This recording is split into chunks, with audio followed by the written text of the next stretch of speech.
Today I decided to destroy a blank page. Decided to desecrate a slate. Throw caution to the wind and remember my name. It's been many moons since I visited this part of my brain. I wonder if my greatest days are behind me. Nay. My greatest poem would always be the one I haven't written yet. Squeezed into tight spaces, I'm not claustrophobic, so I can finish what I started.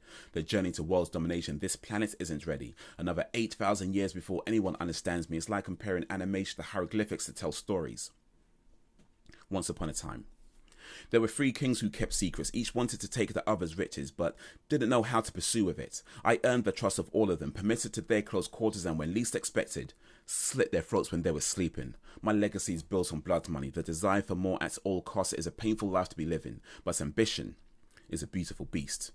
We went from pyramids to astrophysics to far beyond the outer reaches, but now we'd rather complain about what others are doing while not doing anything. What's happened to humans? They say man peaks between 18 and 25. Does that mean civilization peaks before most of us were even alive? Or perhaps my cynical eye has seen too much.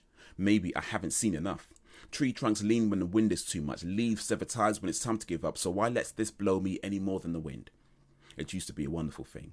We used to raid for gold and other things. They whispered whispers and you listened in. Now everything is problematic. Everything is racist, sexist, or homophobic unless it's something that actually fits that description. Let's be honest. It's a synonym for you don't like it. If this is how we deal with insecurities, I want no part of it. I was cut from the cloth used to strangle dragons with, forged in the fires used to burn cows with, and raised in the pits they fed lions in. You don't know who you're dealing with. I forgot myself for a minute. My bad. So let's talk about how to raise a lad into a man, strong enough to be himself but shows respect to his fellow clan. I can't claim to know all the steps to the plan, but it doesn't involve supposing he is predisposed to being a ghost and judging him guilty of crimes that have not yet arose. So I'm told that souls hold keys to unknown treasures, that kindred spirits are destined to collide regardless of which existence they're living in. Perhaps my immortal beloved is waiting in another realm, waiting for me to evolve into my final shell, waiting for me to search all castles in this forbidden kingdom, mysterious creatures, some resemble demons, and vegetation that gives abilities. Until then, I'm tasked to wander through time, from ancient history to the dying light. I saw many men lose their lives, whole tribes deprived of life, bombs dropped on poor villages. Everybody wants to protect their children, but none of us really do anything, except give to charities with celebrity endorsements on guard. Ready at dawn, I brought a short sword to a duel to insult your honor. Samurai with no master, I care not for your sensibilities. Now wait. Let me take a selfie. Contrary to popular belief, it is not narcissistic. Great painters painted themselves in pictures. Great authors wrote their own stories in literature. I'm just following the footsteps of great curators. But unless it's been acknowledged by our mind control masters, nothing we do would be worthy of attention. But who makes these decisions? And why even listen to them? We were afterthoughts for this system, so why try fitting in with it? It was never meant for us to begin with, but they still ask why I'm so pissed off with it. As if it isn't obvious. As if I wouldn't stab you in the eye like a dauntless initiate. Cut you open and spill what you've been eating, okay? Let me calm down a minute. I've already done more this morning than most do in a weekend. No resets needed. Sleep is what happens when I'm done breathing. Of course, that's figuratively speaking. The point being, in the land where time is king, my plan is to become emperor of everything. I stepped away from the scene because there were too many flaws, and hardly anyone wanted to push arts at all. They were content with applause for mediocre efforts. You see, even niche markets have mass appeal methods. Women love you when you appeal to their senses. So let me talk in your left ear while I feel your right breast tip. Keep your clothes on. I don't need to see you naked. This is an experiment to see how well we're connected. Lying between my legs, can you feel the bulge of my penis? Can you feel my fingertips stroking below your stomach? Turn around. Let me gaze at your pretty face in wonder. Let me brush my lips against yours in that moment. If I could make it last forever, I would. But I'm short-sighted and can't see past my own desires. You put yourself on display but deny me the option to admire it. I divert my eyes, but it remains in my memory. I'm dripping semen every time you smile at me. You'd think I'd be used to it by now. Truth is, I don't want to know what it feels like to not feel aroused. But I can't talk to women these days. I either class in the same category as rapists, or I never really know what to say. When the most benign statements cause outrage, and I am not one to hold my tongue. My quiet demeanor means my words are like a flick, and I've ready to inflict when necessary. Or they could be the calm warmth that comforts bodies. It's cold outside. Come in, settle down. Tell me what brings you to this part of town, and who is that person you're with? Free man or heading for prison? Well, what's the difference? We're all slaves of something. The ability to choose is one thing, but it means nothing if we choose the wrong option. Turn molehills into mountains, use clickbait to attract attention, get enough reposts and become a legend.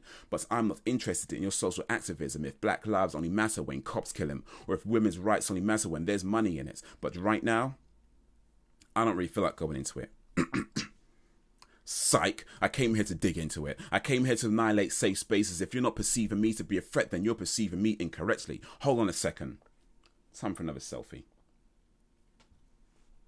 Now let's talk about colleges, the place for higher education, deep thinking and finding solutions. Yes, we got people silencing others because they disagree with their opinion. Nobody wants to talk anymore. Nobody wants to understand another person's thoughts. Seriously, what happened to humans? I used to be one of them. I died a lifetime ago. This is the after-death spasm speaking. Live streaming during the weekend. I connect different time zones in a single instant. Stay grinding because winning is everything. I cut my own belly open and strangle you with my intestines. This is determination.